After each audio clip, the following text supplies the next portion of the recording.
रोज budget पेश किए जाते हैं।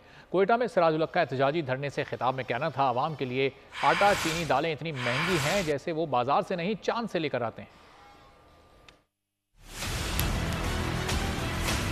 पाकिस्तान में आटा, चीनी, चावल, दालें, माश ऐसे महंगे हो गए हैं कि जिस तरह ये पाकिस्तान में पैदा नहीं होता, ये चांद पर उगता है और चांद से लाने के लिए ट्रांसपोर्टेशन के अखराजात शायद हम बर्दाश्त करते हैं। पाकिस्तान के अवाम आटे के लिए, चीनी के लिए सड़कों पर बैठी है। हमारा दुश्मन इंडिया इस वक्त चांद पर कदम रख रहे हैं, सूरज की शुआओं को गिरफ्तार करने के लिए आगे जा रहा है। आज हमारी हुकूमत बाहर से महंगा तेल दरामद करती है। हमारे माहिरीन ने हमें बताया है कि पाकिस्तान में 5 रुपए फी यूनिट बिजली बन सकती है, कौम को मिल सकती है, लेकिन आपके जालिम हुक्मरानों ने ऐसे मुआहिदे किए हैं जिसके नतीजे में बिजली का 1 यूनिट 56 रुपए पर मिलता है।